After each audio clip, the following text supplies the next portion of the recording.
నమస్కారం స్వామీజీ. జయ గురుదత్తమ్మ. గురుగారు, అఘోరాలను వింటూ ఉంటాం. అసలు ఈ అఘోరాలు అంటే ఎవరు గురూజీ? మామూలుగా మనము సన్యాసులు అని, యోగులు అని వింటూ ఉంటాం. వాళ్ళు చాలా జ్ఞానం కలిగి ఉంటారని కూడా వింటూ ఉంటాం. వాళ్ళకన్నా అఘోరాలకు ఇంకా ఎక్కువ జ్ఞానం తెలిసి ఉంటుందా గురూజీ? శ్రీమాత్రే నమః. శ్రీ గురు దత్తాత్రేయాయ నమః. గురుదేవ దత్త. భారతీయ సనాతన ధర్మంలో అఘోర సాంప్రదాయం అనేది ఒక సాంప్రదాయం. ఓకే. సన్యాసులు, యోగులు, సిద్ధపురుషులు వీరందరూ కూడా అఘోరాలన్నీ కూడా ఏదైనప్పటికీ పరమేశ్వరుడికి దక్షిణ భాగం, ఈశ్వరుడికి దక్షిణ భాగము నుంచి ఒక విధానము, కుడి భాగం నుంచి ఒక విధానం. ఇది యోగ మార్గం, ఇది వామాచారం, దక్షిణాచారం. దక్షిణ హస్తం అంటే కుడి చెయ్యి, వామహస్తం అంటే ఎడమ చెయ్యి. అలాగే ఈశ్వరుడికి ప్రణితాపమై జీవించడమే వీరి లక్ష్యం. సన్యాసులు కానీ, యోగులు కానీ, సిద్ధపురుషులు కానీ ఎవరైనా సరే. వాటిల్లో అఘోర సాంప్రదాయం ఒకటి. ఓకే. అయితే దక్షిణాచారంలో అని, వామాచారం అంటే శుద్ధత్వం, యోగ సాధన ద్వారా యమ, నియమ, ఆసన, ప్రాణాయామ, ప్రత్యాహార, ధారణ, ధ్యాన, సమాధి అంటారు వీటిని. అష్టాంగ మార్గాలు. ఈ అష్టాంగ మార్గాల ద్వారా ఒక విధానంగా అలవరుస్తూ, సత్వగుణంగా ప్రేరేపిస్తూ, సంఘానికి అనుకూలంగా ఉండి కాషాయ వస్త్రం ధరించి యోగ మార్గం ద్వారా ఇంద్రియాలను దగ్గరగా తీసుకునే ప్రయత్నం చేయడం అనేది సన్యాసులు అంటారు. ఇదే మార్గాన్ని విశ్వమంతా భగవంతుడే కదా, అన్నిటా భగవంతుడు ఉంటాడు, శ్మశానంలో భగవంతుడు ఉంటాడు, దేవాలయములో వెలిగించిన దీపానికి మనం నమస్కరిస్తాం, చితి మంటల దీపానికి నమస్కరించాం. అది మంటలని భయపడతాం. వాస్తవంగా రెండిటిలో ఉండే అగ్నికణం ఒకటే కదా, దీపము మంట ఒకటే, కానీ అది డిఫరెంట్ అయిపోయింది. అయితే ఈ అఘోరాలకి ఏంటంటే రెండిటిలో ఉండే సత్యం ఒకటే కాబట్టి దీంట్లో నుంచి మేము కనుగొంటాము అని అఘోర సాంప్రదాయం అనేది ఒకటి. అంటే దీంట్లో నుంచి ఉంటారు వాళ్ళదంతా, కొంచెం శ్మశానం నుంచి మొదలు పెడతారు. మనం మాత్రం శ్మశానానికి వెళ్ళి ఆ క్షణం మాత్రమే భయపడి దండం పెడతాము. తర్వాత భయపడుతూ మనం ఇంటికి వచ్చి దేవుడి దీపానికి దండం పెడతాం. ఎవరైనా దేహం వదిలేస్తే అక్కడ ఇంటికి రాగానే ఒక దీపానికి దండం పెట్టుకోం, శివాలయానికి వెళ్ళి దండం పెట్టుకుంటాం. అదే సాంప్రదాయం ఉంది. పెద్దలు ఇప్పటికి కూడా కొన్ని శివాలయానికి వెళ్తారు దేహం కాల్చిన తర్వాత. ఇక్కడ అఘోరాలు అక్కడి నుంచే మొదలు పెడతారు. Okay okay. అదనమాట. అంటే అఘోర సాంప్రదాయంలోనే ఈ యొక్క ఆవశ్యకత అనేది ఉంది. ఆవశ్యకత ఉంది. అలా అఘోర సాంప్రదాయాలన్నీ కూడా మనకు వచ్చాయి ఒక్కొక్క మార్గం ద్వారా. ఓకే. శక్తుల విషయానికి వస్తే ఇప్పుడు సన్యాసులు, యోగుల విషయంలో ఎలా ఉంటుంది, అఘోరాల విషయంలో ఎలా ఉంటుంది గురుజీ? సన్యాసులు, యోగులకు కూడా ఏదైనా వాళ్ళ ఏకాగ్రతను బట్టి ఉంటుంది. అయితే ఆల్మోస్ట్ అఘోరాల దగ్గర ఉండే శక్తులే ఎక్కువ. అఘోరాలు అంటే వారు వీటన్నిటినీ అంటే బలవంతంగా, శక్తివంతంగా కష్టపడి సాధన చేయాలి. అఘోరం అంటే ఎమ్మడేమో రాదు. ఓకే. ఇప్పుడు బలవంతంగా, శక్తివంతంగా సాధన చేయాలి. ఒక ఉదాహరణకి మనం ఒక ప్లేస్లో ఒక చిన్న పాది చేయాలనుకున్నాం, ఒక పూల మొక్క నాటడానికి. పాది చేయాలనుకొని ఒట్టి మన చేత్తోనే తీస్తున్నాం. ఒట్టి చేయితోనే ఒక పెద్ద గుంత తీసి ఆ వాటర్ కంటెంట్ కోసం చేస్తున్నాం. ఒక చిన్నది అక్కడ ఒక పాది మొక్కల కోసం ఒక చిన్న గుంత దోవాలి, ఒక 5 అడుగుల గుంత. ఆ 5 అడుగుల గుంతలో నీళ్లు నింపి చెట్లకు పోసుకోవడానికి ఒక గుంత దోవుతున్నాం. అప్పుడు మనం చేయితో తీయాలి అనుకున్నాం అనుకో, ఒకడు చేయితో తీయాలనుకుంటాడు, ఒకడు కర్రతో తీయాలనుకుంటాడు, ఒకడు కడ్డీతో తీయాలనుకుంటాడు, ఒకడు డ్రిల్లింగ్ మిషన్ పెడతాడు, ఒక జేసీబీ పెడతాడు. ఇప్పుడు సోలార్ సిస్టమ్ అంటే ఒకటి సోలార్ ప్యాన్ అంటే ఒక ఉంటాయి కదా రేడియో కిరణాలు, దాంతో కూడా హోల్ చేసేయచ్చు.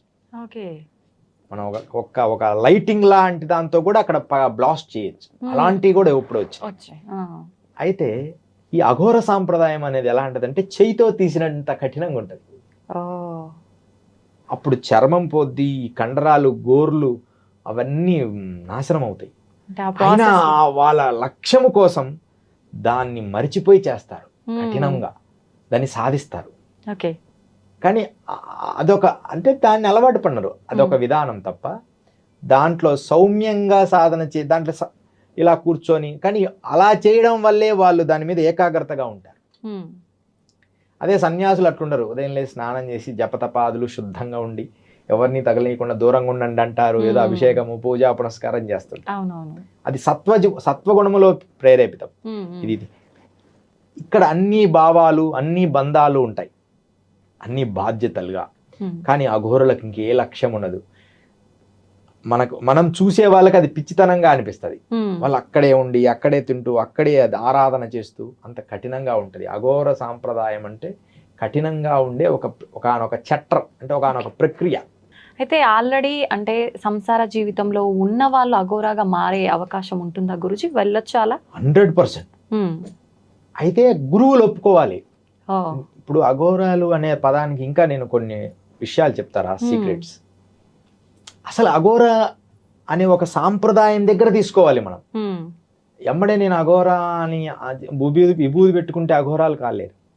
ఇప్పుడు మేమంతా కూడా అఘోరాలుగా అలా ఉండదు. అఘోర సాంప్రదాయానికి అఘోర యోగులతో మేము నడుస్తున్నాం అంతే, ఒక దీక్షలాగా.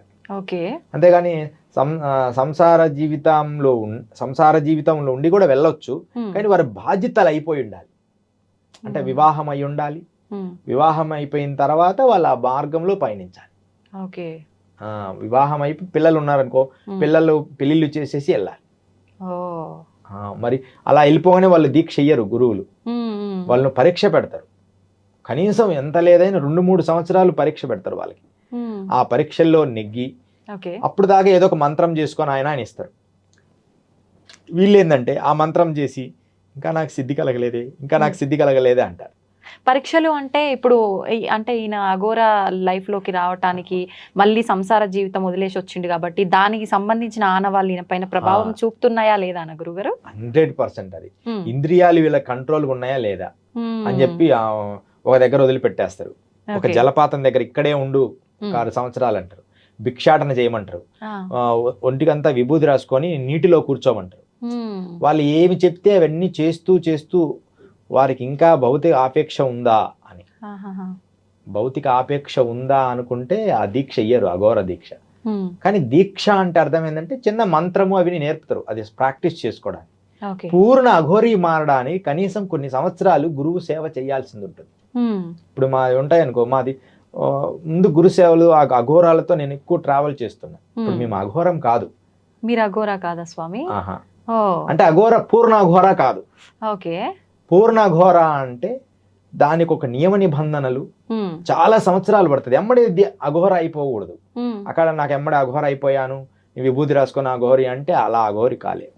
ఒక నియమం, ఒక మంత్ర సాధన చేయాలి, ఆ మంత్ర సాధన పూర్తి చేయాలి, గురువు చెప్పిన విధానాలు పూర్తి చేయాలి. మరలా ఇంకొంచెం 2వ స్టెప్, ఇప్పుడు మేము 2వ స్టెప్లోను ఇంకొక మంత్రం, ఈ మంత్రం చెయ్యి, ఇలా ఉండు, సంఘంలో ఉండు, కొంతమందికి మేలు చెయ్యి, జాగ్రత్త, గమనిస్తున్నావా, నిన్ను నువ్వు గుర్తిస్తున్నావా అని అన్ని రకాలుగా మనల్ని పాయింట్అవుట్ చేస్తుంటాడు గురువు. జాగ్రత్తగా సూచనలు ఇస్తుంటారు. మళ్ళా సత్సంగం చేస్తుండాలి, మళ్ళా పెద్దల దగ్గర వినయం ఉండాలి. ఎప్పుడైనా మా విధానాలన్నీ మీరు గమనిస్తే పెద్దల దగ్గర వినయం ఉండాలి, వాళ్ళని గౌరవించాలి. ఇవన్నీ గమనిస్తూ వాడు తనకు తాను మలుచుకుంటాడు. అప్పుడు వాడికి ఇంకా ప్రపంచంలో ఎవరు ఉండరు, ఈశ్వరుడు తప్ప. ఆ స్థాయి ఇచ్చినప్పుడు పూర్ణ అఘోరము అనే ఒక విధానం నేర్పుతారు. ఎంత కాలం పడుతుంది గురూజీ ఈ ప్రాసెస్ అంతా జరిగి అఘోరాగా మారడానికి? వాడి పూర్వజన్మ స్థాయిని బట్టి. కానీ రియల్ గా మామూలు మధ్యస్థ స్థాయి అయితే 3.5 సంవత్సరం అయితే కఠినమైన సాధన చేస్తే ఒక 3.5 సంవత్సరంలో ఒక స్టెప్ ఎక్కుతాడు. నాది 6-1 దాదాపు నాకు 12 సంవత్సరాలు పట్టింది 2 పూర్తి చేయడానికి. చాలా ఎక్కువ సమయం. అంటే ఈ వాతావరణము, పరిస్థితులు, అంటే అన్ని పూర్తిగా చేయడానికి. ఇక నెక్స్ట్ 3వ దీక్ష ఉంటుంది, తర్వాత 4వ దీక్ష, తర్వాత గురు స్థాయిలో గురుపాదం, ఆ స్థాయికి వెళ్ళిపోతాడు. అయితే అసలు అంటే మీరు అఘోరాగా ఎందుకు మారారు అని అడుగుదాం అనుకున్నాను, కానీ మీరు అఘోరాని కాదు అన్నారు. అసలు అఘోరాగా మారాలని, ఇలా సిద్ధత్వం పొందాలి తపస్సు చేసి అని మీకెందుకు వచ్చింది గురుగారు ఆలోచన? అఘోర మారాలని కాదు, కానీ ఈ ఇంద్రియాలకు ఈశ్వరుడు అధిపతి ఈశ్వరుని భగవంతుని చూడాలని చిన్నతనం నుంచి ప్రయాసపడేవాడిని. అసలు ఎంత పిచ్చివాడిగా తిరిగేవాడినంటే ఇక ఆ పర్వతాల మీద ఉంటాడు, ఈ కొండల మీద ఉంటాడు దేవుడు అని గుహల్లో కొండల్లో వెళ్ళిపోయేవాడిని. ఆ ఇంట్లో వాళ్ళు పిచ్చివాడని, ఊర్లో వాళ్ళు కూడా పిచ్చివాళ్ళు అంటుండేవాళ్ళు. మేము పెరిగిన వాతావరణం. ఎంత వయసులో అనిపించింది గురుగారు మీకు ఇట్లా? చిన్నతనం నుంచి నన్ను స్వామీజీ అనే పిలిచేవారు. వీళ్ళలో ఏదో దివ్యశక్తి ఉందని అందరూ అనుకునేవాళ్ళు, బంధువర్గాలు కానీ అట్లా. అయితే నేను ఆ ఫోకస్ కాలేదు, ప్రయత్నం చేస్తుండేవాడిని. మధ్యలో ఒకసారి పారిపోయాను. ఎలాగబ్బా మళ్ళీ పట్టుకొని వచ్చి కట్టేయడం అట్లా జరిగింది. ఎక్కడికి వెళ్ళిపోతున్నావు, ఎందుకు వెళ్ళిపోతున్నావు అంటే నేను మంచు కొండల్లో ఉన్న ఈశ్వరుని చూడాలి, నాకు కనపడుతుండనేవాడిని. అప్పుడు మాకు ఒకరు ఉండి అక్కడ నిజంగా మంచుకొండలో ఈశ్వరుడు ఉన్నాడు. అప్పట్లో ఇంత ఫేమస్ కాదు కదా, ఎవరికి తెలియదు అమర్నాథ్ ఉన్నాడు. కానీ అప్పుడు ఒక ఆర్మీ ఒక ఆయన చెప్పాడు, నిజంగా అక్కడ మంచుకొండలో ఈశ్వరుడు ఉన్నాడు, ఆయన నిజంగా ఉన్నాడు, కానీ ఇప్పుడు వెళ్ళలేడు వీడు అని అన్నాడు. ఓహో, అయితే వీడు చెప్పేయని నిజాలే, అంటే పూర్వజన్మ నుంచి కనెక్షన్ ఉంది. అట్లా తర్వాత 13 నుంచి కొంచెం 16, 18 వచ్చేటప్పుడు కంప్లీట్గా స్వామిజీల్లో కలిసిపోవడం జరిగింది. ఇంకా అక్కడి నుంచి చేస్తూ సేవలు చేసుకుంటూ 23, 24 ఏళ్ళప్పుడు గురు మంత్రం జరిగింది. 8 సంవత్సరాలు గురు శిక్షణ అయినాకే దీక్ష ఇచ్చారు. అంటే మీరు 13, 14 సంవత్సరాలప్పుడు ఇంట్లోంచి వచ్చేసారా? వచ్చేసారు కంప్లీట్ గా. మధ్యలో ముందు వారణాసి వెళ్ళిపోవడం, వారణాసిలో నుంచి మరలా ఒక సంవత్సరం ఉండి మళ్ళీ రిటర్న్ రావడం, ఒక 6 నెలలు ఉండి రిటర్న్ రావడం. అంటే తల్లిదండ్రులను ఏం చేశానంటే మభ్య పెట్టాను. అంటే వాడు ఉంటాడు, వచ్చాడు కదా, మరలా వెళ్ళిపోతాం, వెళ్ళిపోయాడే అని ఒక 6 నెలల వల్ల వచ్చావనికి వచ్చా. వాళ్ళతో అంటే నాకు కూడా తెలియకుండా కొన్ని రోజులు సేవ చేసుకుని అబ్బాయ్యా ఇప్పుడు ఉంటాడులే, 3వసారి నాకు ఆవిడ అక్కడికి పోయి తిరిగి వస్తాడు. అంటే వాళ్ళు అట్లా డిజైన్ అయిపోయారు. ఒకేసారి మనం వదిలేసామనుకో ఇంకా వాళ్ళు భయపడిపోయి కంగారు పడిపోతారు. ఎలా ఉన్నా సరే వాళ్ళు తట్టుకోగలిగేలా మౌల్డ్ చేసి వెళ్ళిపోతున్నారు. కూడా తెలియదు, అలా గురువులు చేపించారు. ఓ, అది కూడా వాళ్ళు ఒక భాగం దాంట్లో. నువ్వు వెళ్ళిపో, ఇంటికి వెళ్ళిపో అనేవాళ్ళు. మళ్ళీ ఒక 6 నెలల తర్వాత ఇంకో ప్లేస్కి వెళ్తే గురువు మీరు ఎన్ని రోజులు అయింది, ఇంటికి వెళ్ళిపో ఒకసారి. అప్పుడేమైంది, అలా అలవాటు పడుతూ ఇంకా సాంప్రదాయాలు, జల సాధనలు ఇలా అఘోర సాంప్రదాయంలో, అఘోరమే కాదు, మంత్రశాస్త్రము, శ్రీ విద్యోపాసన, ఇలా ఉపాసన మార్గానికి వచ్చి తార, కాళీ ఉపాసన ఇవన్నీ చేయడం జరిగింది. అంటే అఘోర సాంప్రదాయంలో ఎక్కువగా కాళీ మాతనే ఉపవాసిస్తుంటారా గురుగారు? ఎక్కువగా పూజిస్తుంటారు అమ్మవారిని? ఎందుకని? కాళీ భైరవుడిని ఎక్కువ ఉపయోగిస్తుంటారు. నాగసాధువుల్లో ఎక్కువ ఈ కాళికా ఉపాసన చేస్తారు. అఘోరుల్లో కూడా భైరవుడికి ఎక్కువ ప్రాధాన్యత ఇస్తారు. తర్వాత కాళీ ఉపాసన కూడా ప్రాధాన్యత ఇస్తారు. ఇప్పుడు కాళీ ఉపాసన అనేసరికి సాత్వికంగా మనకు అంటే ఇంకో రకంగా తంత్ర విధంగా 2 రకాలుగా అంటుంటారు కదా గురుగారు. వామాచార దక్షిణాచారాలని 2 ఉన్నాయి. ఏది ఈ కాళీ ఉపాసనలో వామాచారం అనే ఒకటి, దక్షిణాచారం అనే ఒకటి. వామాచారంలోనే ఎక్కువ కాళీ ఉపాసనలు చేస్తారు. వామాచారం అంటే ఏం లేదు, ఆ శ్మశానాల, ఇప్పుడు అఘోరాలు కానీ నాగసాధువులు ఉంటారు కదా, వారు ఈ శ్మశానాలతో పూజలు చేస్తూ ఉంటారు. శ్మశానంలోని ఇల్లు కట్టుకుంటారు శ్మశానానికి దగ్గర. ఇప్పుడు మా గురు పరంపరగా మా గురువు గారు ఒక ఆయన కాశీలో శ్మశానానికి ఆనుకొని ఏర్పరచుకొని అక్కడే ఉంటారు. దాని విధానాలన్నీ మాకు చెప్తుండేవాడు, ఇలా చేయాలని, ఈ మంత్రం చేయనాయన అంటే మనల్ని గైడ్ చేస్తాడు. అది మనం పూర్తి చేసిన తర్వాత వారి స్థాయికి వెళ్తాం. అది అంత సులభమైన ప్రక్రియ కాదు, అదొక ఒక అద్భుతమైన విధానం. ఇప్పుడు మీరు నాగసాధువులు అన్నారు కదా గురుగారు, అఘోరాలకు నాగసాధువులకు మధ్య భేదం ఏంటి? Very good question. ఇప్పటి వరకు ఇది మంచి క్వశ్చన్. ఇది చాలా మందికి అది కన్ఫ్యూజన్ గా చెప్తుంటారు, ఇద్దరు ఒకటేనని. ఇద్దరు ఇంచుమించు ఒకటే. అయితే ఇక్కడ ఏమైందంటే జలంధరనాథుడి దగ్గర నుంచి అఘోర సాంప్రదాయం పుట్టింది. అఘోరం అంటే జలంధరనాథుడు, గోరక్షానాథుడు, తర్వాత జానాథుడు, ఇలా ఈ సాంప్రదాయాల్లో వచ్చింది. ఈ నాగసాధువులందరూ కూడా శంకరాచార్యుల నుంచి వచ్చింది. శంకరాచార్యులు ఏం చేశారంటే భారతదేశాన్ని కానీ ముస్లింలు కొన్ని దాడుల నుంచి భవిష్యత్తులో మనం తట్టుకోవాలని చెప్పి ఒకానొక విధానాన్ని ప్రవేశపెట్టాడు. నాగసాధువులని తనకు తానైనా మనల్ని అంటే సైన్యం అంటే సోల్జర్స్ లాగా ఒక హిందూ భావజాలంలో ఉన్న సోల్జర్స్ కావాలి. ఏదన్నా కష్టం వచ్చినప్పుడు, యుద్ధాలు జరిగినప్పుడు, ఒక ముస్లిం కొన్ని యుద్ధాలు జరిగినాయి, ఆ యుద్ధాలు జరిగినప్పుడు వాళ్ళని ఆ రాజుగారు తట్టుకోలేకపోతే అఘోరాలు పోయి హెల్ప్ చేశారు. నాగసాధువు. ఆహాహా. ఈ నాగసాధువులకు ఏంటంటే కొంచెం కఠినత్వం ఎక్కువ ఉంటది. ఉమ్. అంటే సోల్జర్స్ కదా, హిందూ సోల్జర్స్ అంటే నాగసాధువులే. Okay okay. వాళ్ళు అవసరమైనప్పుడు వస్తారు, ఉమ్. దేశాన్ని రక్షించడమే వాళ్ళ బాధ్యత. ఓకే. అంటే వాళ్ళు దూరంగా ఉంటారు కదా గురుగారు, వాళ్ళకి ఎలా వాళ్ళు క్షణాల్లో తెలుస్తుంది? వచ్చేస్తారు. ఉమ్. అంటే ఇప్పుడు ఎలా తెలుస్తుంది అనే దానికంటే వాళ్ళ సిక్స్త్ సెన్స్ ఎక్కువ, ఉమ్. దివ్య దృష్టి ఉంటుంది, ఖచ్చితంగా థర్డ్ ఐ ఓపెన్ అయి ఉంటుంది, మూడో నేత్రం, ఓ. ఎక్కడ దోషాలు అన్నీ తెలుసు. ఎప్పుడు ఏమి చేయాలని ఆ ఈశ్వరుడు అనుగ్రహం రావాలి, ఈశ్వరుడు వాళ్ళకి సంకల్పిస్తే ఉమ్. అందరూ వచ్చి హెల్ప్ చేస్తారు. ఓకే. నాగసాధువులు ఒక రకంగా చెప్పాలంటే భారతీయ సోల్జర్స్. ఉమ్. వాళ్ళు అంటే కరెక్ట్గా ఉండి సాంప్రదాయంలో అఖాడాస్ నుంచి, ఉమ్. అఖాడాసు దాంట్లో పెద్ద అఖాడాలో మళ్ళీ దాంట్లో పండితులు, దాంట్లో తర్వాత ఒక రకమైన స్టెప్స్ ఉంటాయి. ఉమ్. అలా వాళ్ళ సాంప్రదాయాల్లో జాగ్రత్తగా ఉన్న వాళ్ళు మాత్రమే నిజమైన నాగులు, నిజమైన అఘోరా. ఉమ్. అంతే తప్ప విభూతి రాసం ఇప్పుడు ఈ మధ్య రోడ్ల మీద కార్లు వేసుకొని తిరిగి ఆ పిలవడము, అఘోరా మేము అఘోరా అని చెప్పడము, ఉమ్. వాళ్ళు రాగానే వాళ్ళకి డబ్బులు ఇవ్వడము, నన్నే స్వామీజీ అనుకోకుండా పిలిచాడు, అవునవును, నన్ను పిలిచాడండి, రుద్రాక్ష ఇచ్చాడండి, నేను 2000 అయితే 5000 ఇచ్చానండి అంటే. అస్సలు అఘోరాలు కానీ నాగసాధువులు కానీ రియల్గా చెప్తున్నామ్మా, ఉమ్. డబ్బులు అడగరు. ఆ. అసలు డబ్బులో ప్రస్తావన ఉండదు వాళ్ళకి. ఓకే. ఆకలైనప్పుడు భిక్షాటన ఉంటుంది, నిజంగా అవసరమైనప్పుడు ఎవరా నీ దగ్గర ఉందా, ఇదిగో కొంచెం ఈ ఛార్జీకి ఇచ్చేయి అంటారు. అంటే ఏదో కొంచెం మొత్తంగా అవసరానికి. ఇప్పుడు 5000 నేను కార్ వేసుకొని వచ్చా, నాకు డీజిల్ కావాలి 10,000 అలా అన్నారు. డిమాండ్ ఉండదు. అసలు వాళ్ళు ఇలా తిరగరు. నాగసాధువులు అయితే అసలు అఖాడాలు వదిలి బయటికి రారు. అఘోరాలు కొంచెం బయటి ప్రపంచంకి వస్తారు. ఈ జలంధరనాథుడి నుంచి శాస్త్రీయంగా మచ్చేంద్రనాథ గోరక్షణ ఇదో వచ్చిందంతా అఘోర సాంప్రదాయం. నాగ సాంప్రదాయం అంతా శంకరాచార్యుల నుంచి బలపడింది, కొంచెం మార్పులు. వీళ్ళని కీరాణాం బాబా అని కాశీలో ఒక మహాయోగి ఉన్నాడు అఘోరి.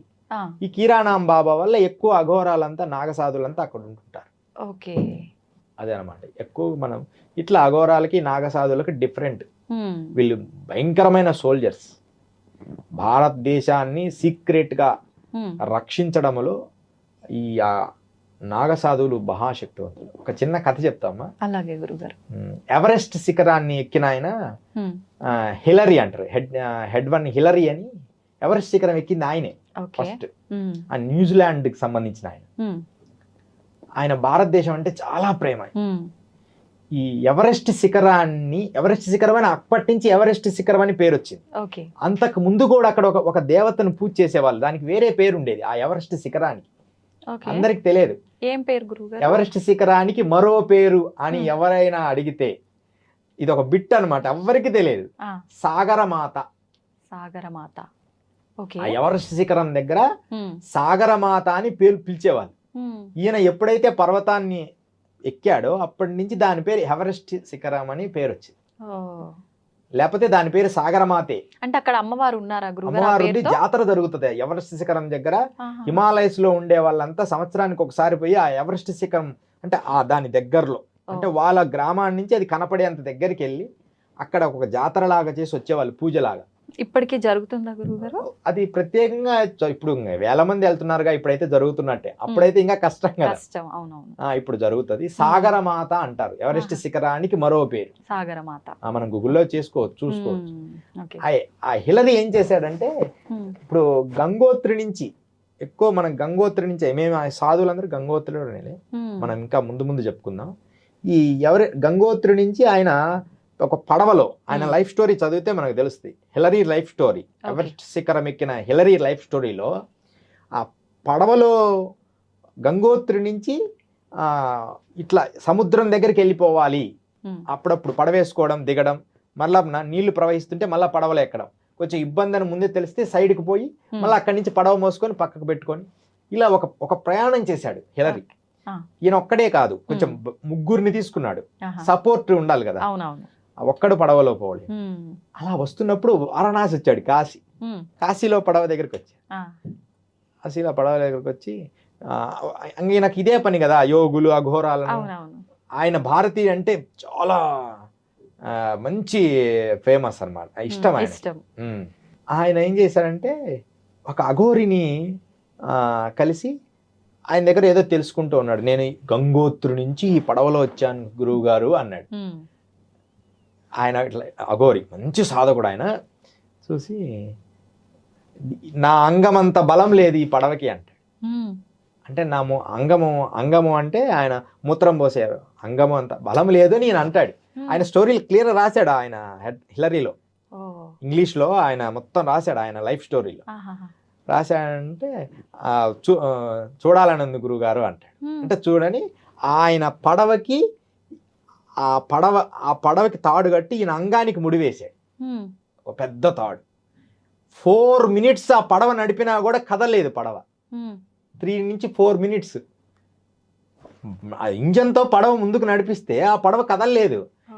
హిలరీ అనుకున్నాడు, హిలరీ అది కట్టాం కదా ఎగిరి నీటిలో వచ్చి పడతాడు ఆయన అని అనుకున్నాడు. ఎమ్మడి హిలరీ పోయి అంటే దీన్నే అష్టయోగ మార్గము అంటారు.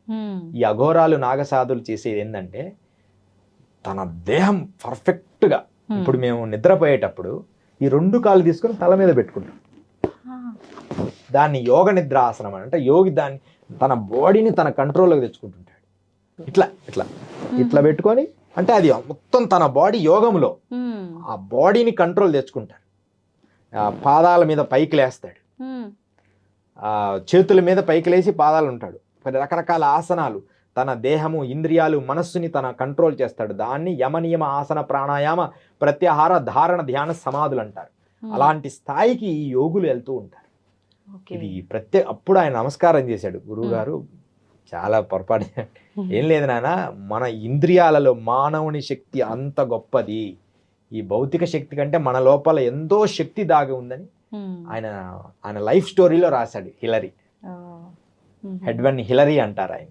ఓకే, అదమ్మా అఘోరాలు నాగసాధుల శక్తి.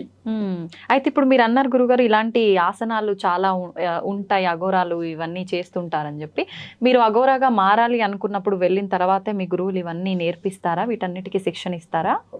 నేను ప్రత్యేకంగా అఘోరాగా మారాలని వెళ్ళలేదు. నేను ఒక సాధనా సంపత్తి యోగిలాగా వెళ్ళాలని వెళ్ళాను. అయితే నేను వెళ్ళే మార్గంలో ఈ అఘోరులతో స్నేహం ఎక్కువగా ఏర్పడింది. అందుకని అఘోర సాంప్రదాయాలతో మంత్ర సాధన నేర్చుకున్నాను నేను. ఎందుకంటే నాకు అఘోరాగా ప్రత్యేకంగా మారాల్సిన అర్హత ఉందో లేదో వాళ్ళకి తెలుసు కదా. అందుకని ఆ అర్హత కోసం ముందు మంత్ర సాధన నేర్పించారు. వాళ్ళతో కలిసి తిరగడం, ఇప్పుడు మనం హిందీ వాళ్ళతో కలిసి తిరిగితే హిందీ వస్తుంది, తమిళ వాళ్ళు పక్కన ఉన్నారనుకో కొంత తమిళ్ మనకు వస్తుంది. అట్లనే అఘోరాలతో బాగా నాగసాధులు కానీ అఘోరాలతో మంచి స్నేహం ఉంది. మనకి జూనా అఖాడా ఇప్పుడు ఇది ఉంది కదా, నాగసాధువులు మన ఉజ్జయిని జూనా అఖాడా అంటే గుజరాత్లో ఉంది, గిరినార్ ఇలాంటి, తర్వాత తారాపీఠ్ ఉత్తరప్రదేశ్ తారాపీఠ్లో, ఇలా రకరకాల పీఠాల నుంచి ఉన్న స్నేహం వల్ల వాళ్ళతో కలిసి తిరగడం వల్ల అఘోర సాంప్రదాయాల్ని క్షుణ్ణంగా దగ్గరగా చూశారు.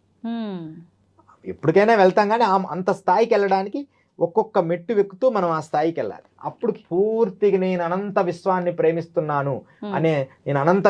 ప్రేమిస్తున్నాను అనే స్థాయికి వెళ్ళిపోతాడు. ఆ స్థాయికి ఒక్కొక్క స్టెప్ బై స్టెప్ ఎక్కడమే కరెక్ట్. అది నిజమైన పూర్ణ అఘోరి అంటే. ఓకే స్వామి, మీరు హిమాలయాల్లో తపస్సు చేశారు అని నేను ఇంతకు ముందు వీడియోలో విన్నాను. ఎక్కడెక్కడ తపస్సు చేశారు, ఎన్ని సంవత్సరాలు తపస్సు చేశారు మీరు? హిమాలయస్ లో తపస్సు చేయడం జరిగింది. ఎక్కువ బాగా నా పాదాలు హిమాలయాల్లో అంటే ఒక భాగం వరకు చార్ధామ్ యాత్రలో ఉన్న ప్లేస్లో, చార్ధామ్ యాత్రల ప్లేస్లన్నీ నేను పాదయాత్ర చేశాను. పాదయాత్ర మొట్టమొదట జీబులో తిరిగాము, ఎలా వెళ్ళాలి అని చూడడానికి తీసుకెళ్లారు కొంతమంది. ఆ తర్వాత చాలా వరకు నేను పాదయాత్రలతోనే చేశాను. అలా చేస్తూ ఎక్కువ చేసింది ఉత్తర కాశీ కేదార్నాథ్ మందిర్, ఉత్తర కాశీ దగ్గర ఆ ప్లేస్లో కేదార్నాథ్ మందిర్ అనే స్థలంలో, అక్కడే పక్కనే సంకట హనుమాన్ టెంపుల్ అని ఒకటి ఉంది ఉత్తరకాశీ దగ్గర. కింద ఉంటది పూలలోయ, అంటే చిన్న పూల చెట్లన్నీ పెంచి చాలా అద్భుతంగా ఉండేది మేమున్న రోజుల్లో. అక్కడ ఎక్కువ సాధన చేసేవాడిని ఒంటరిగా వెళ్ళి. ఎప్పుడు నాకు స్వేచ్ఛగా అనిపిస్తే అప్పుడు పర్వతాల మీదకి వెళ్ళిపోయేవాడిని, అక్కడ సాధన చేసిన తర్వాత గుప్త కాశీలో సాధన చేయడం జరిగింది. ఇక ఆ తర్వాత కఠినమైన సాధన, ఒక చిన్న అద్భుతమైన కథ, గంగోత్రిలో సాధన చేశాను.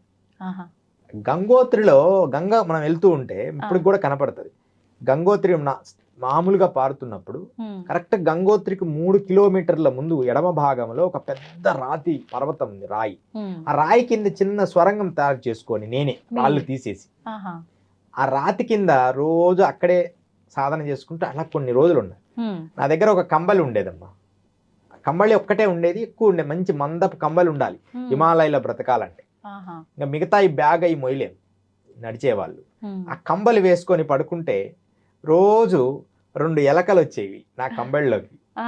ఆ వెలకలు వచ్చి నన్ను ఆనుకొని పడుకునేవి వెచ్చగా కంబళ్ళలో దూరే. ఒకరోజు తీవ్రమైన చలి వచ్చినప్పుడు అది కంబల్ని దగ్గర అనుకొని లోపలికి ముడుచుకొని పడుకున్నాను. మరుసటి రోజు అంటే పడుకున్నాను, ఏదో చల్లటి గాలి కొడుతుంది. ఉదయం లేచేటప్పటికి నా కంబలికి హోలేసి అంటే అది రోజు దానికి అనుమతి ఇచ్చేవాడిని. అవి ఉన్నాయని నేను కదలకుండా, అవి కూడా కదలకుండా పడుకున్నాయి. ఆ తర్వాత ఆ కంబలి కూడా కొన్నాళ్ళు ఉండి అనుకోకుండా ఒక దగ్గర పెట్టాను. ఇట్లా అంటే ఇట్లా జీవరాశులతో కూడా తపస్సు చేసినప్పుడు స్నేహం చేశాను. రాత్రి ఎప్పుడు సాధన చేసుకోవాలంటే అప్పుడు చేసుకునేవాడిని. మళ్ళీ కంబలే కప్పుకొని కంబలే గొప్ప వరం అమ్మ. అక్కడ హిమాలయాల్లో బ్రతికేవాడి కంబలి ఉండాలి తపస్సు చేసుకోవడానికి. అట్లా గంగోత్రిలో చాలా తపస్సు చేశాను. తపోవనం, తర్వాత ఈ గోముఖ్ రస్తాలో అయితే పోయాను. కానీ గోముఖ్ రస్తా వెళ్ళినప్పుడు బాగా కఠినమైన మార్గాల్లో ఈ గ్లేషియర్స్ లో నడిచాను హిమాలయాలు. అది మనము చెప్పుకుంటే గంటల తరబడి ఉంటుంది. ఆ గ్లేషియర్స్ మీద నడిచేటప్పుడమ్మా ఇవన్నీ పగిలిపోయి రక్తం గడ్డలు కట్టాయి.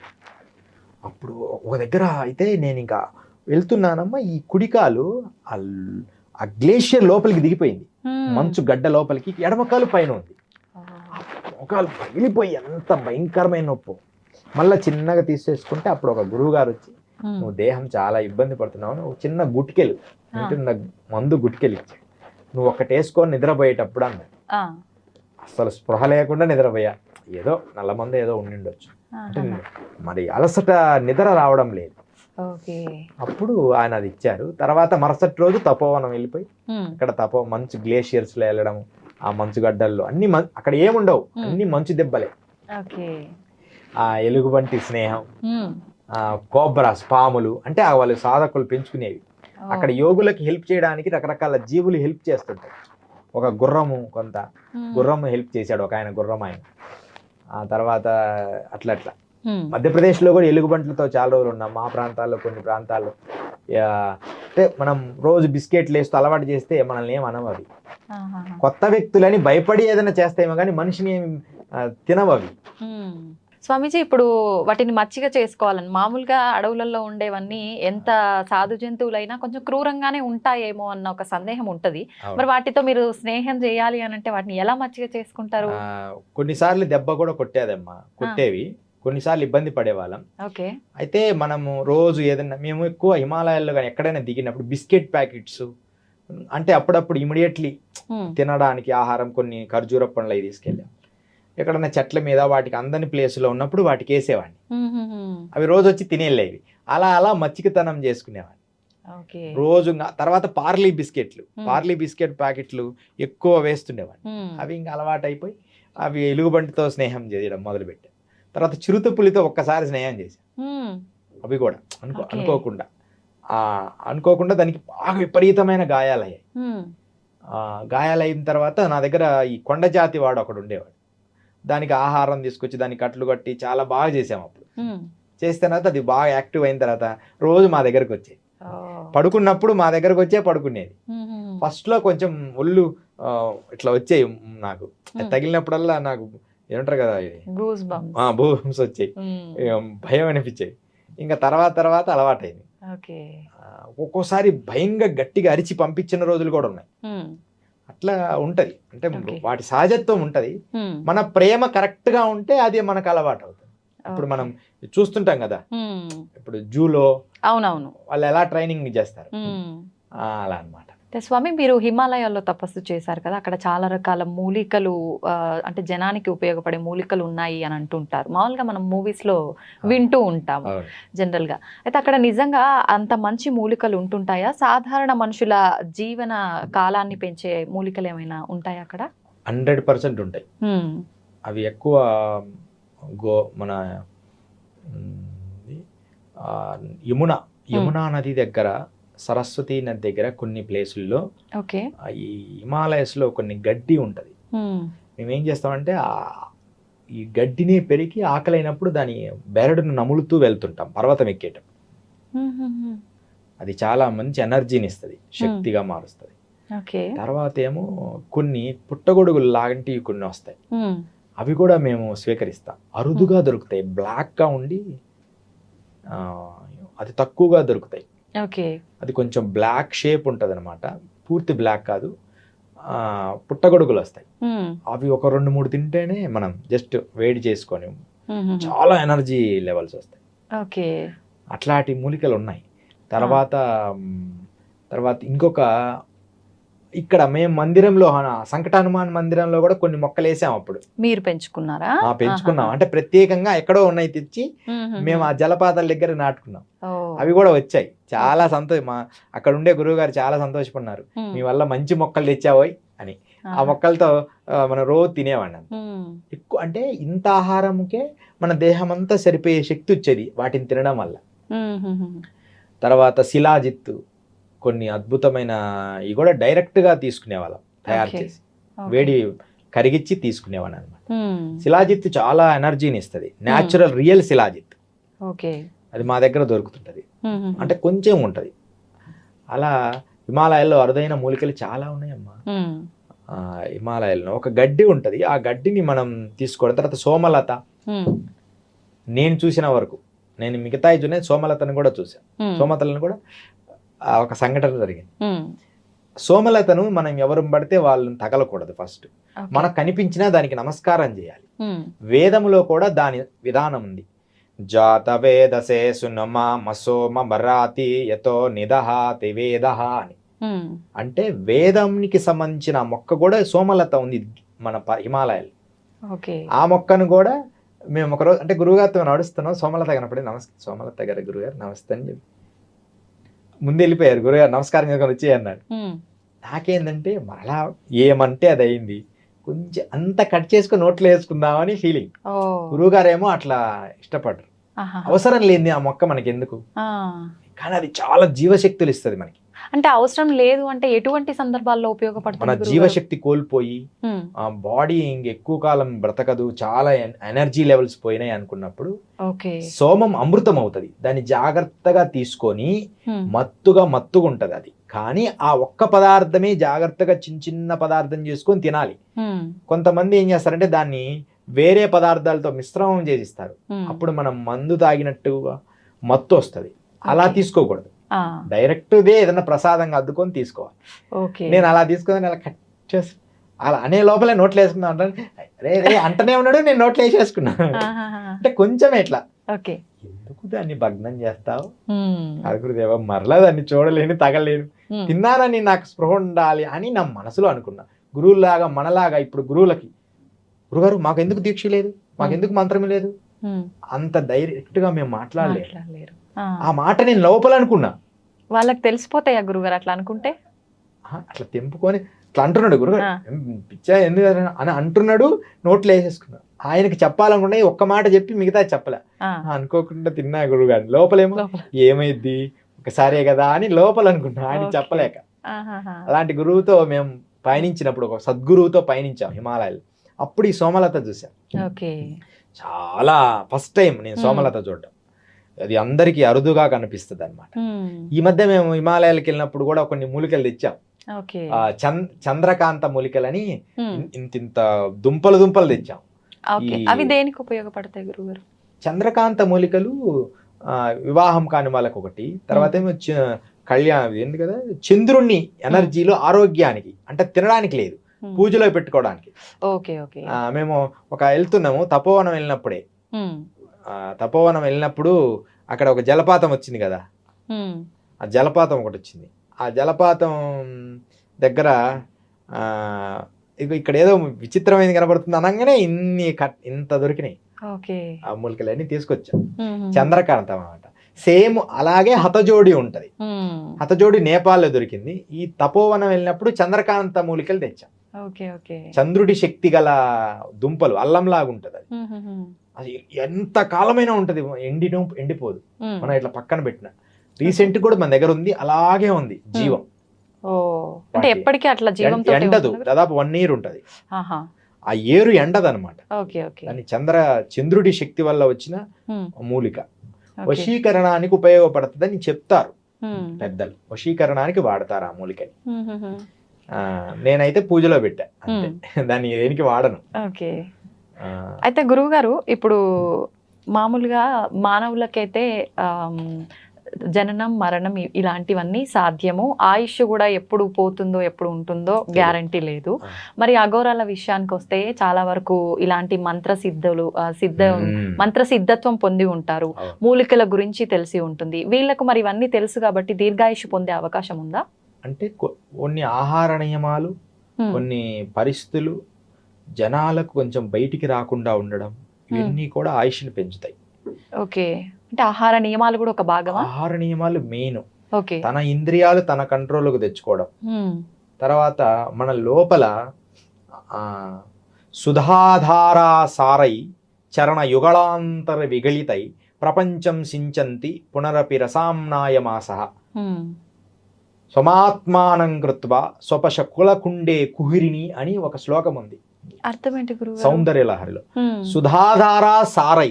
సుధాధార మన లోపల ఒక యాపకాయ కంటే కొంచెం లావుగా ఒక చిన్న బుడిపే ఉంటది బ్రెయిన్ లో. యోగము ద్వారా 3 భాగాలుగా అది కరుగుతుంటది. 3వ భాగం కరిగేంత వరకు యోగ సాధనలో నిలబడితే ఖచ్చితంగా వారికి ఎన్ని సంవత్సరాలైనా బతికి శక్తి వస్తుంది. కానీ వాళ్ళకి ఆ శక్తి వచ్చినప్పటికీ దేహాన్ని వదిలిపెట్టి కొత్త విషయాలు తెలుసుకునే విషయాలు కూడా తెలుస్తాయి కాబట్టి దేహం వదిలేస్తారు. అంటే నెక్స్ట్ జనరేషన్ లో నేను పుట్టి ఈ పని చెయ్యాలి కదా అని తెలుసుకొని దేహం వదిలేస్తారు తెలిసి. అలా చాలా మంది గురువులు చేస్తున్నారు.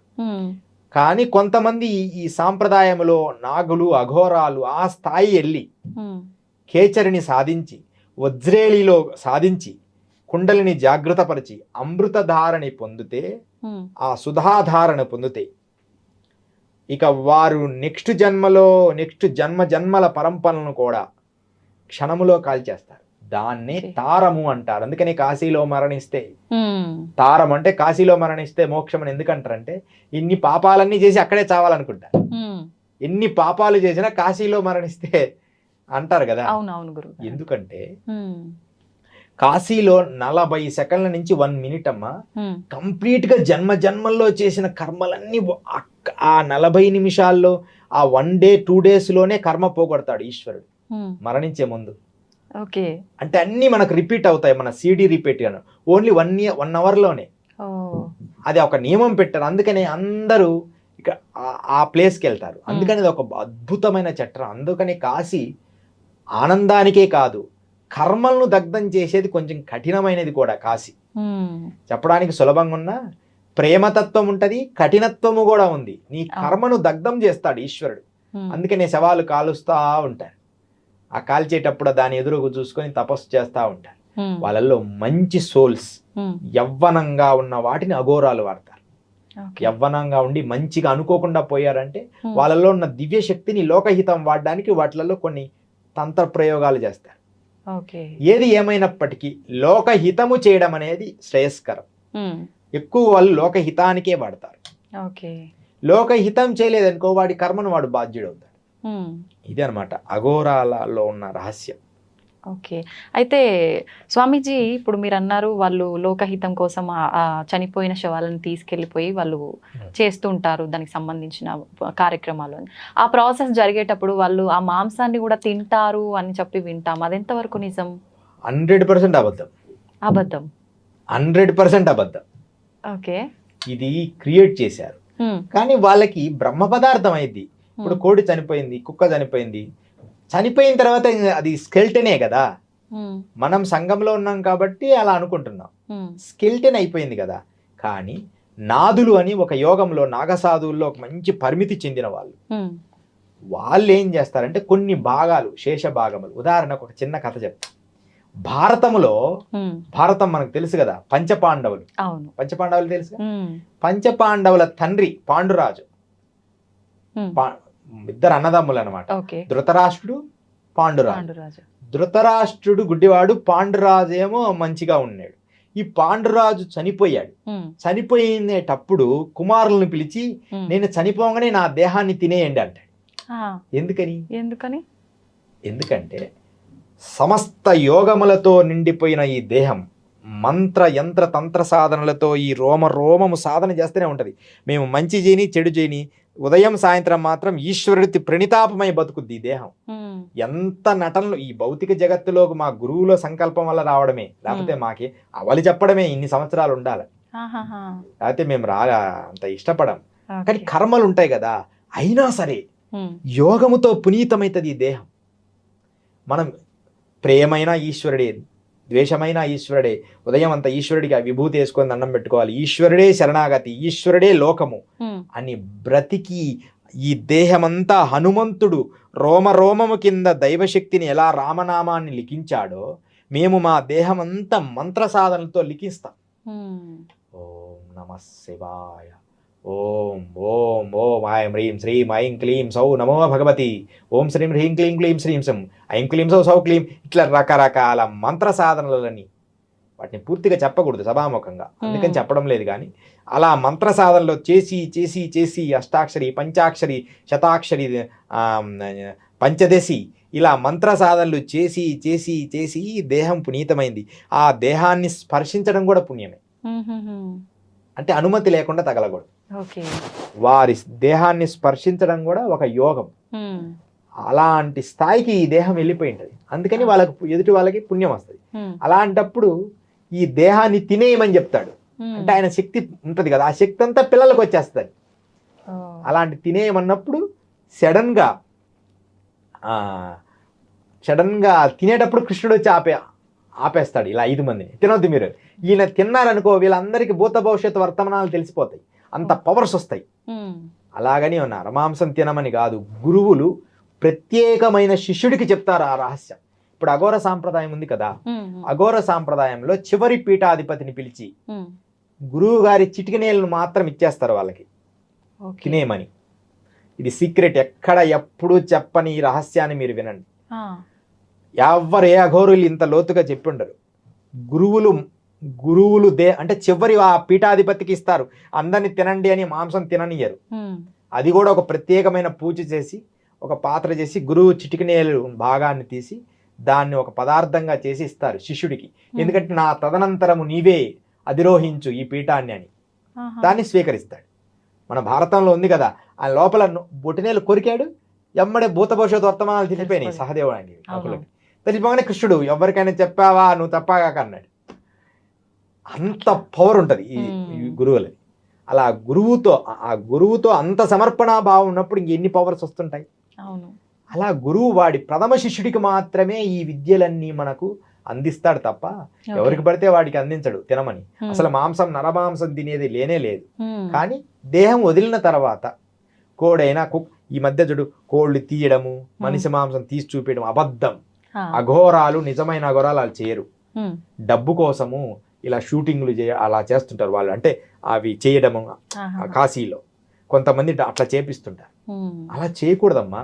సాంప్రదాయబద్ధంగా శేషభాగములని ఇప్పుడు చెప్పాను కదా, శేషభాగములని ఏదో భాగములో విద్య నేర్పినప్పుడు, మంత్రశాస్త్రము నేర్పినప్పుడు ఒక భాగంలో చేస్తారేమో కానీ అలా ఎప్పుడు తినరు.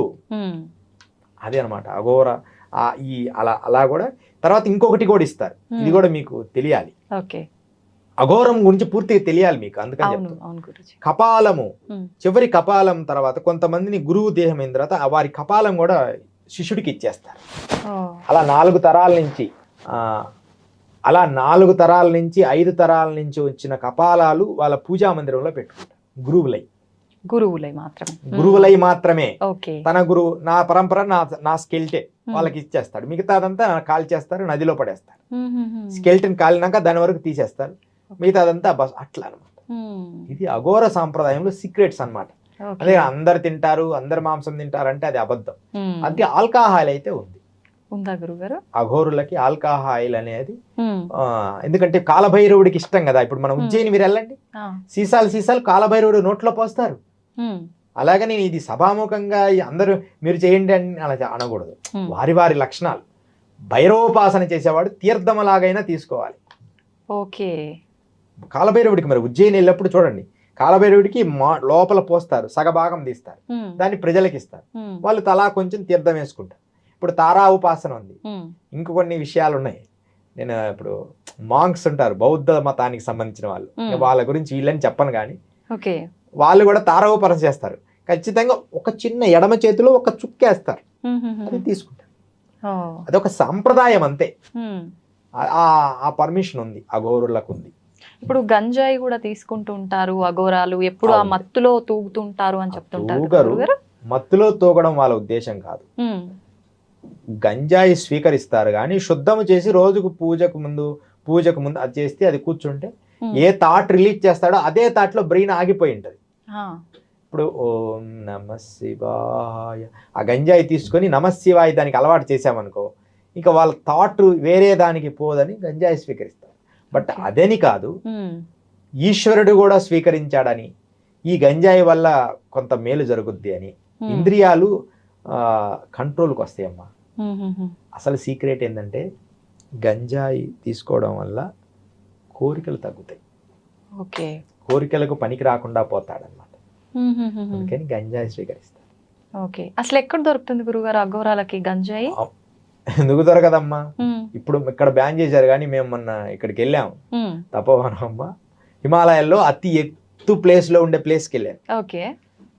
వెళ్ళినప్పుడు ఇటుపక్కంతా పొలం కుప్పలు కుప్పలుగా గంజాయి ఉంది. అదంతా కట్ చేసి కాల్ చేస్తున్నారు నేను కుటీరంలో ఉంటే. అలా అంత దొరుకుద్దమ్మా. మనం హిమాలయస్కి వెళ్తే జమ్మూ కానీ, మేము జమ్మూలో ఒకసారి వెళ్తుంటే ఒక సాధు అంతా తన దిండులో పెట్టుకున్నాడు. అఘోరాల్ని ఉత్తరప్రదేశ్లో ఏమనరమ్మా, సాధువుల్ని కానీ గంజాయి అంటే ఎక్కువ మొత్తం అంత దొరికితే ఏమనరు, అదొక వాళ్ళ అలవాటు. ఇక్కడ మనకు అది మనిషిని నాశనం చేస్తాం. యువతని వాళ్ళు చేశారని యువత దాగుతుంటారు, వాళ్ళ జీవితాలు పాడైపోతాయి. ఆకలి కాదు సన్నగా అయిపోతారు, మనిషి నిద్ర సరిగా పోరు, మానసికమైన ప్రలోభాలకు లోనవుతుంటారు. ఏదో ఆ నికోటిన్ అనే పదార్థం బ్రెయిన్ ని యాక్టివ్ చేయడానికి అది చేస్తుంటారు. మామూలుగా చెప్తుంటారు గురుగారు, అడిక్ట్ అయిపోతారు గంజాయి ఒకసారి తీసుకుంటే అని చెప్పి. ఒక్కసారి తీసుకుంటే ఏం అడిక్ట్ గా, దేన్నైనా అలవాటు పడాల్సిందే. నికోటిన్ అలవాటు పడి అది లేకపోతే ఉండలేమనుకుంటా. కానీ నికోటిన్ అనేది నేను చాలా మంది మేధావుల్లో చూశానమ్మా, ప్రతి మేధావికి కూడా ఏదో ఒక బ్యాడ్ అలవాటు ఉంటుంది. అంటే బ్యాడ్ అంటే కొంచెం ఇది బ్యాడు అనుకునే అలవాటు ఉంటుంది మన సంఘం. అది బ్యాడేం కాదు, వాళ్ళల్లో ఉన్న ధారా శక్తి. చాలా మంది కవులల్లో చూశాను, చాలా మంది రైటర్స్ లో చూశాను, ఏదో ఒక అలవాటు ఉంటది. అది నేను గమనించాను వాళ్ళల్లో. అంటే ఏదో ఒకటి ఉండాలి, లేకపోతే ఏది లేకపోయినా స్వీట్ అయినా అలవాటు ఉండాలి. అంటే అది దానికి అంత అవసరం ఉంది, ఎనర్జీని రిలీజ్ చేస్తుంది. కవులు ఎక్కువ, కవులు, చిత్రకారులు, యోగులు, పరమ యోగులు, నిజంగా సాధన అంటే కరెక్ట్ గా అలా చేసే వాళ్ళకి ఈ అలవాట్లు ఉంటాయి.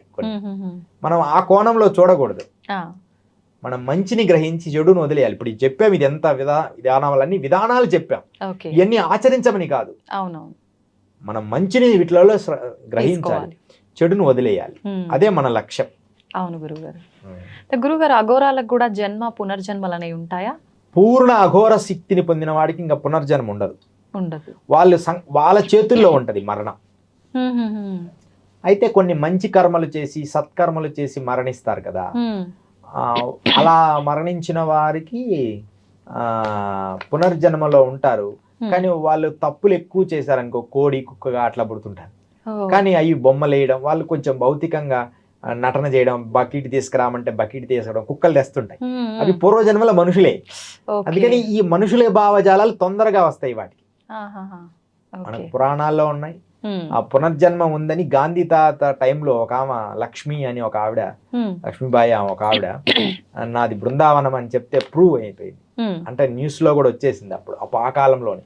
ఆమె పోయి నేను నా కొడుకు, వాళ్ళు ముసలోళ్ళు అయిపోయారు, ఇదిగో ఇక్కడ ఒక ఆరా ఉంది, ఇక్కడ లోపల ఒక బాక్స్ ఉంది అన్ని చెప్పింది ఆవిడ, చిన్న పాపై. వాళ్ళు కూడా ఒప్పుకున్నారు ఏమో మా అమ్మే అని. కొన్ని 2-3 పాయింట్లు పక్కన ఉన్న ఫ్రెండ్ గురించి ఏదో తప్పు చెప్పింది తప్ప మిగతా అంటే ఆ జన్మ గుర్తు పెట్టుకొని చెప్పడమే కష్టం. అట్లా పునర్జన్మ అనేది ఉంది. జన్మలు మన భారతీయ సనాతన ధర్మంలో ఖచ్చితంగా ఉన్నాయి. ఓకే, అదే మనం ప్రూవ్ చేయొచ్చు చాలా వరకు. అయితే స్వామీజీ, అఘోరాలు అనగానే ఎక్కువ మనకు సమాజానికి దూరంగానే ఉంటుంటారు. వాళ్ళు చేసే కార్యక్రమాల వల్ల అసలు సమాజానికి మంచి జరుగుతుందా, చెడు జరుగుతుందా, అసలు దేనికోసం వీళ్ళు ఈ తపస్సు చేస్తున్నారు అనే ఆలోచన చాలా మందిలో ఉంటుంది. అసలు అఘోరాలు నిజంగా చెడు చేస్తుంటారా గురుజీ? అసలు ఎప్పుడు ఏ చెడు చేయరమ్మా. ఒకవేళ అఘోరి అంటే ఘోరము అంటే చాలా క్రిటికల్ అని అర్థం. ఘోరము కానిదని క్రిటికల్ అని, చాలా భయంకరమైనది, ఘోరము కానిదని అర్థం. దాని అర్థం డెఫినేషన్. భయంకరం అంటేనే ఘోరాలు అట్లా అనుకుంటా. ఘోరాలు ఘోరము అంటే కఠినమైనది, అఘోరము అంటే కఠినమైనది, మనకు అందనిది, మన మానవ మాత్రులకు అందనిది అర్థం. తర్వాత సమాజానికి ఎప్పుడు చెడు చేయరమ్మా. సమాజానికి చెడు చేసే వాళ్ళని తుదముట్టిస్తారు. వీళ్ళు సమాజం వీళ్ళ వల్ల నష్టం జరుగుతుంది అనుకుంటే వాళ్ళని సంకల్పిస్తారు, వీడు అడ్డు లేకుండా పోవాలి. ఒకవేళ అంటే ఇప్పుడు అట్లాంటి వాళ్ళని అడ్డు తొలగిస్తారు, ఓకే స్వామీజీ. అసలు ఎలాంటి చెడు జరుగుతుంది అట్లాంటి వాళ్ళ వల్ల సమాజానికి? ఎవరు ఇప్పుడు వాళ్ళు చేసే తప్పుల ఎక్కువ మందిని హింసించడం, మెయిన్ స్త్రీలని హింసించడం. అఘోరాలు స్త్రీలను హింసించే వాళ్ళని ఎమ్మడే పసిగడతారు. ప్రేమ భావంతో ఎలా ఉన్నా పర్వాల వాళ్ళని చంపడం, విపరీతంగా గోవుల్ని చంపడం, వాడి వాళ్ళ ఆరారు చూస్తారు అఘోరాలు. నిజమైన పవర్ఫుల్ అఘోరి వాళ్ళ ఆరాని ఇలా చూస్తాడు. చూసి వీడు ఎమ్మడే పసిగడతాడు. పసిగట్టే చల్ అంటాడు. కొంతమంది ఆవు అంటాడు. ఇప్పుడు మేము ఎక్కడికి వెళ్తే మా గురువులు ఆవు మహారాజీ ఆవు పెట్టో చాయ్ పోయండు. ఇంకోటి చల్ అంటారు. వాడు కొంచెం చిన్న తప్పులు ఎక్కువ చేయని వాళ్ళకి మహారాజ్ అని దండం పెట్టడానికి వస్తుంటారు. మరీ తప్పులు చేసిన వాడిని, అంటే వాడి వల్ల ఇంకా లోకం నష్టం జరుగుద్ది అనుకుంటే నాగసాధువులు అటాక్ చేస్తారు. అఘోరాలు ఏం చేయరు. నాగసాధువులకు కనిపిస్తే నాగసాధువులు వీడి చెడ్డోడు, వీడి వల్ల వీడు మారణాయుధము అని వాళ్ళకి భగవంతుడు వాళ్ళకి చెప్పాలి. అప్పుడు చేసేది వాళ్ళని వాళ్ళ శక్తితో చేస్తారని మనం వింటున్నాం కొన్నిటిల్లో. అయితే ఇప్పుడు మామూలు మానవ మాతృలకైతే పాపపుణ్యాల చిట్టా అనేది భగవంతుడు ఖచ్చితంగా దానికి పనిష్మెంట్ ఇస్తాడు అంటారు. మరి అఘోరాగా ఉండి ఇట్లా చెడు చేసిన వాళ్ళకి కూడా పాపపుణ్యాల ఎఫెక్ట్ అనేది ఉంటుందా గురుజీ? అఘోరాగా ఉండి చెడు చేసినా సరే ఎప్పుడైనా చెడు చెడే, చెడుకు శిక్ష తప్పదు. కానీ వాడు చేసింది లోకహితము అయితే మాత్రం ఏం కాదు. లోకహితము కావాలి. ఇప్పుడు ఉదాహరణకి డాక్టరు ఎగ్జామ్ రాసిన తర్వాత డాక్టర్ ఆపరేషన్ థియేటర్లో ఎన్నో బాడీస్ని కోస్తాడు. అవును. దానికి ముందు సైన్స్ లో కప్పల్ని కోస్తారు, అంటే ముందు జీవరాశుల్ని కోస్తారు. ఈ కప్పల్ని ఎంత సజీవంగా కోస్తారు తెలుసా? బతికున్న కప్పల్ని. అవునవును. లేకపోతే వాళ్ళు కరెక్ట్ గా దాన్ని తీరి చేయలేరు. ఎలా చేస్తారంటే ఉప్పు నీళ్ళలో పడేస్తారు కప్పలన్నీ, బతికున్న వాటిని. మరి ఎన్ని తప్పంటే ఎట్లా? వాడు లక్షల మంది కాపాడడానికి ట్రైనింగ్ అవుతున్నాడు. ఆ కప్పలు ఎమ్మడే కొద్దిసేపటికి స్పృహ కోల్పోతాయి, అంటే ప్రాణం పోతుంది, కానీ లోపల ఉన్న జీవరాశులన్నీ నీట్గా ఉంటాయి ఆర్గాన్స్. మళ్ళీ వాడు అలా తిప్పి కప్పని వెనక్కి తిప్పి కోస్తే తెల్లగా వస్తాయి, వెన్నపూసలాగా. దాన్ని తీస్తాడు, ఒక్కొక్క పాయింట్ లివర్ అన్ని సెట్ చేస్తాడు. మనిషి బాడీని కూడా అలా తీస్తాడు. ఇది గుండ, ఇది లివర్, ఎన్ని కోస్తాడు మనుషుల్ని. మరి అది దోషం అంటే ఎట్లా? వాడు సంఘానికి మేలు చేయడానికి చేస్తున్నాడు. అఘోరిలో కూడా అంతే. సంఘానికి మేలు చేయాలన్నప్పుడు కొన్నిటిని సంహరించాలి.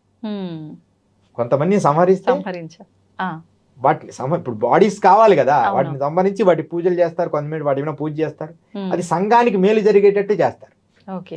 అంతేగాని వాడు తప్పు. ఇప్పుడు ఆ డాక్టర్ గారు ఆపరేషన్ థియేటర్ తీసుకెళ్ళాడు, ఒక వ్యక్తిని బతికించాలి అనుకున్నాడు, హార్ట్ ఓపెన్ చేశాడు, చేయగానే వాడు చనిపోయాడు. చనిపోగానే సారీ అంటాడు, వీళ్ళు ఏడుస్తారు అంతే తప్ప ఆయన డాక్టర్ మీద కేసు వేయరు కదా. అవును, నువ్వు తప్పు నిజంగా ఇదైతే శాస్త్రీయంగా ఇతను చంపినట్టే, లేకపోతే ఇంకొంతసేపు ఎక్కువ ఉండేవాడు, ఇంకో 10 రోజులు బతికేవాడిని. ఈయన ముందు తీసుకెళ్ళి వీడు బాగు చేయాలనే ఉద్దేశం కోసం చేశాడు, అది దోషం కాదు. ఇక్కడ పాయింట్ బాగా గమనించండి. బాగు చెయ్యాలి, వాని జీవితం మంచి చెయ్యాలి అనుకునే సంకల్పములో చెడు జరిగితే అది చెడు కాదు, అది చిట్టానే. కానీ అదే పనిగా ఈ మధ్య కరోనా టైంలో మనం చూసాం, అదే పనిగా లక్షలు వసూలు చేసి మనుషుల్ని పిప్పి పిండినట్టు కొన్ని హాస్పిటల్ చేశాయి, కొన్ని పరిస్థితులు చేశాయి. ఎంత దారుణమైన స్థితికి చేశాయమ్మా కొన్ని. అవునవును. పాపం ప్రజలు, నాకు తెలిసి బీద వాళ్ళు బంకులు పెట్టుకుని అమ్ముకొని లక్షలు 10 లక్షలు వాళ్ళ జీవితం అంతా కష్టపడి ఒక 15 లక్షలు సంపాదించుకొని ఉంటారు, ఏది బజ్జీలు బోండాలు అమ్ముకొని. అలాంటి వాళ్ళని మొత్తం క్లోజ్ చేసి చంపేశారు. డబ్బు తీసుకున్నారు, మనుషులు చనిపోయారు. ఇన్ని లక్షలు సంపాదించాం కదా, ఇలాంటి టైంలో అందరికి సర్వీస్ చేద్దామనే థాట్ ఏ ఒక్క డాక్టర్లకు రాలేదమ్మా. అది ఒక పెద్ద బాధాకరం. నిజమే గురుగారు. అంటే ఇన్ని లక్షలు ఎప్పుడు సంపాదించుకుంటావు బతికున్నాళ్ళు. ఇలాంటి ఒక ప్రమాదం వచ్చినప్పుడు మనకు చాతనైనంత వాళ్ళని పూర్తిగా చేయమనలా, ఒక 50% అయినా చేసింటే బతకపోయినా పర్వాలేదు. కానీ మన ప్రయత్నం భారతీయ డాక్టర్లు, ప్రపంచ దేశాల భారతీయ డాక్టర్లు మంచి వాళ్ళే అనే ఒక బిరుదు వచ్చి మానవత్వం మిగిలే ఉంది వినేది. కానీ నిజంగా మానవత్వం మిగలకుండా చేశారమ్మా. అది బాధాకరం. ఎవరో కొంతమంది ఉన్నారులే మంచి వాళ్ళు, చాలా మంది పెద్ద పెద్ద సినీ సెలబ్రిటీల వాళ్ళు మాత్రం చాలా హెల్ప్ చేశారు. సోను సూద్ అని కొంతమంది నేను చూశాను. వాళ్ళు చేసిన మంచి అసలు అమోఘం. నేను కూడా అసలు ఒక హ్యాపీనెస్ వచ్చింది నాకు, అరే ఇలాంటి వాళ్ళు ఉండాలి అని. చాలా మన హీరోలు చాలా మంది చేసేవాళ్ళు, బయటికి చెప్పకుండా చేసిన వాళ్ళు చాలా మంది. మన సినీ యాక్టర్లో చిరంజీవి గారు వీళ్ళందరూ బయటికి చెప్పనంత మాత్రం చేయలేదని కాదు, వాళ్ళు ఎంతో మంది హెల్ప్ చేశారు. అదేమో కొంచెం ఆయన బయటకు వచ్చి ఎక్కువ మొత్తంలో చేశాడు కాబట్టి ఆయన పేరు వచ్చింది. అట్లా ఉంటే ఎంత బాగుండేది. డాక్టర్లు అంటున్నాను, ఈ డాక్టర్లు ఒక 100కి 50 రూపాయలు తీసుకొని చేసింటే ఎంత బాగుంది. కానీ సమస్య లేదు, 15 లక్షలు కట్టండి. అలా అదొక పెద్ద బాధ. అలాగే మనం ఏమంటున్నానంటే ఆ సర్వీస్ చెయ్యాలి. ఏ అఘోరి అయినా, ఏ సన్యాసి అయినా, ఏ వ్యక్తి అయినా అలాంటి ఆలోచన చేసే విధానము భారతదేశంలో మంచితనంగా మలుచుకుంటే అది మంచి కావాలి. అదే అన్నమాట. అయితే స్వామీజీ, నాదొక క్వశ్చన్. ఇప్పుడు మనం డాక్టర్ల గురించి మాట్లాడుకున్నాము, సమాజం కోసం ఇలా చేయాల్సింది అని. ఇప్పుడు అఘోరాలు ఎప్పుడు దేవునికి దగ్గరలో వాళ్ళు చేసే ధ్యానం రూపంలో భగవంతునితో అంటే సాన్నిహిత్యంగా ఉంటారు అని వింటుంటాం కదా, మరి ఇలాంటి ప్రళయాలు వచ్చినప్పుడు ఆపే ప్రయత్నం ఎందుకు చేయరు? పుట్టుక అంటే మరణము ఉంటది ప్రతి మనిషికి. ఇప్పుడు ఉదాహరణకి ఒక చెట్టు కాయ వచ్చింది, పువ్వు వచ్చింది, పుష్పం తర్వాత బ్లూమ్, పుష్పం వికసించిన కాయ అవుతుంది, కాయ అయిన తర్వాత అది పండుద్ది, తర్వాత రాలిపోతుంది. నేచర్లో కూడా నేచర్ కూడా ఒక్కొక్క స్థాయి పెరిగిన తర్వాత ఎకనామిక్స్ లో ఒక సూత్రం ఉంటుంది, పెరుగుట విరుగుట కొరకే. నువ్వు ఒకనొక స్థాయిలో, తీవ్ర స్థాయిలో ఏ అడ్మినిస్ట్రేషన్ అయినా సరే ఒక పీక్ లెవెల్కి వెళ్తుందంటే పడిపోతుంది. దాన్ని బ్యాలెన్స్ చేసుకొని ఆపుకోవడం మంచిది. ఈ మనుషులు ఎట్లుంటారంటే అమ్మా, మనుషులే కాదు మనుషుల బుద్ధే కదా, ఒకటి వచ్చిందంటే పీక్ లెవెల్కి వెళ్ళిపోతారు. ఇప్పుడు సాఫ్ట్వేర్ పీక్ లెవెల్కి వెళ్ళిపోయింది, ఇప్పుడు పడిపోతుంది, మళ్ళీ కొత్తది తయారవుతుంది, అంటే కొత్త సిస్టమ్. ఇప్పుడు ఈ రోజు చెప్తున్నామ్మా, ఒక 4-5 years తర్వాత రోబో సిస్టమ్ కంప్లీట్ గా భారతదేశాన్ని వెళ్తుంది. ఓన్లీ 5 years లో. ఈ 5 years లో ఎంత ఇప్పుడే చెప్పాను కదా, అంటే రోబో సిస్టమే కంప్లీట్ గా ఇప్పుడు ఈ కెమెరా ఆన్ చేయాలి, ఒక రోబోని అక్కడ పెట్టేస్తారు, ఇక మనిషి అవసరం లేదు. అప్పుడు చాలా ఇబ్బందులు వస్తాయేమో కొత్తది మళ్ళీ దానికి సంబంధించి. ఇప్పుడు ఆ రోబోలు కూడా బ్యాటరీలు పెట్టాలి, ఆ రోబోలు కూడా బిగియాలి కదా మనుషులు, అంటే వేరే సిస్టమ్ తయారవుతుంది. దానికి సంబంధించిన మనుషులు ఇంకొక రకంగా ట్యూన్ చేసుకుంటారు అంతే తప్ప మనుషుల్లో ఉన్న శ్రమని పని ఒత్తిడి తగ్గుతుంది, పిండి కలపడానికి అన్నిటికీ రోబోనే. రోబోలు ప్రత్యేకంగా స్కూల్లో టీచింగ్ రోబోనే, ఇంకా అది తప్పు చెప్పదు, ఆ టీచింగ్ స్లోగా చెప్పుకుంటూ వెళ్ళిపోతుంది, అది ఇంకా దాంట్లో డిజైన్ అయిపోయి ఉంటది. ఇక టీచర్ ఓన్లీ గైడ్ చేస్తారు అంతే. ఇలాంటి టెక్నాలజీ అనేది ప్రతి 10 సంవత్సరాలకు ఒకసారి ఈ ప్రకృతి మారుతూ ఉంటుంది. అలాంటి మారుతున్న క్రమములో కొన్ని మంచి కొన్ని చెడు అనేది సహజంగా జరుగుతాయి. ఇప్పుడు అణుబాంబులు మనకు అవసరం లేదు, కాయినా వాటిని సృష్టించారు. కానీ యాక్చువల్లీ అణుబాంబులు మనకు అవసరమే లేదు. కానీ ఒక్కొక్కసారి ఉల్కలని, ఆకాశం నుంచి ఉల్కలు భూమి మీద పడే ప్రమాదాలు ఉన్నాయి. ఆ ఉల్కలను పేల్చాలంటే ఇలాంటి అణుబాంబునే మనం రాకెట్ ద్వారా ఆ ఉల్కలను పేల్చాలి. అది చిన్న చిన్న ముక్కలు అయిపోతే అంత ప్రమాదం ఉండదు కదా. ఒక పెద్ద బిల్డింగ్ల, ఒక 100 బిల్డింగ్ల అంత ఉల్కా భూమి మీదకి వస్తుంది. ఆ ఉల్కాను మనం బ్లాస్ట్ చేయాలి. అది అణుబాంబును ప్రయోగిస్తే అది బ్లాస్ట్ అవుతుంది. అది సముద్రంలో పడేటట్టు అలా ముక్కలైపోతే, ఇప్పుడు ఇంత ముక్క అయితే ప్రమాదం ఉండదు కదా, అవునవును. అలా మంచి కోసం వాడండిరా అని ఆ జ్ఞానం ఇస్తే అది చెడు కోసం వాడతాం అనుకుంటారు సమాజం. అలా చెడుకు దూరం ఏదైనా వస్తువు, కత్తి ఉంది, కూరగాయలు కట్ చేసుకోవచ్చు, మనుషుల్ని చంపు, అంతే. నువ్వు కూరగాయలు కట్ చేసుకో, కాదు మనుషులకి ఉపయోగిస్తా అంటాడు. అంటే దాన్ని ఎలా అది డాక్టర్ కత్తి ఉంటుంది చేతిలో, ప్రాణాన్ని కాపాడతాడు. అవును. కూరగాయలు కట్ చేసేవాడి దగ్గర కూరగాయలు కట్ చేస్తాడు, చికెన్ కొట్టేవాడు మటన్ కట్ చేస్తాడు.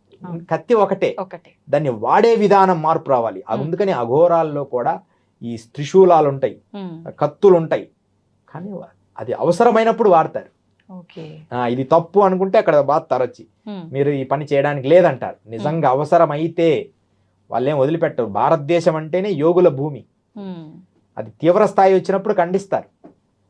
అదనమాట. ఓకే. ఇప్పుడు అఘోరాలు అనగానే చాలా సీరియస్ గా ఎప్పుడు కోపంతో ఊగిపోతుంటారని అంటుంటారు కదా స్వామీజీ. మామూలుగా అన్ని ఎమోషన్స్ ని కంట్రోల్ చేసుకుంటారు అఘోరాలు అంటారు కదా, మరి ఆ కోపాన్ని ఎందుకు? కోపం అస్సలు ఉండదు నాన్న, ఎట్లా ఉంటదో చెప్తా.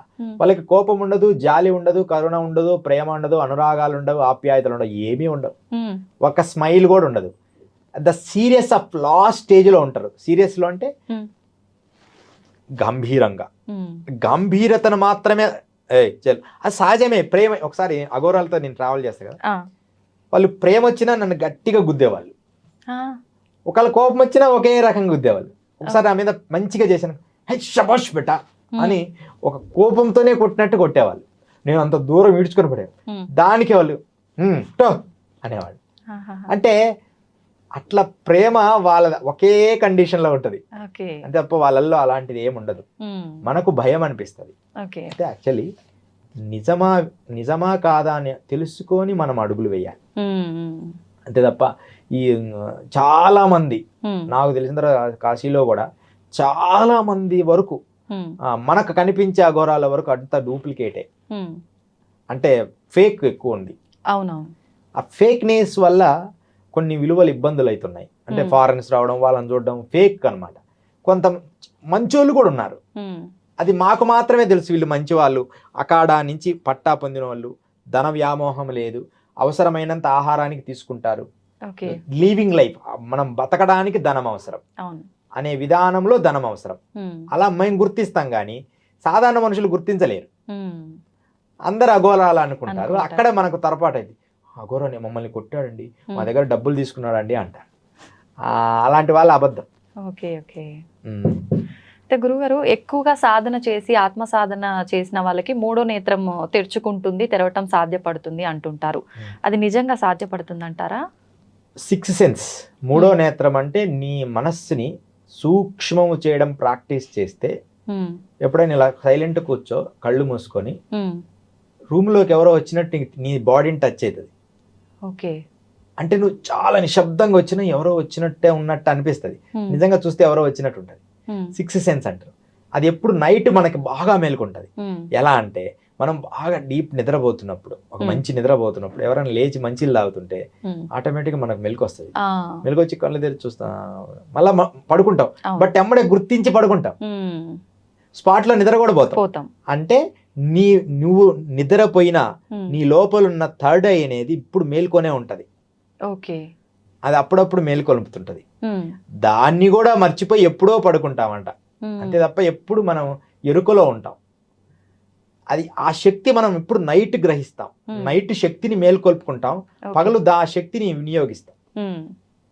అదనమాట. అందుకని థర్డ్ ఐ అనేది ఖచ్చితంగా ఉంది.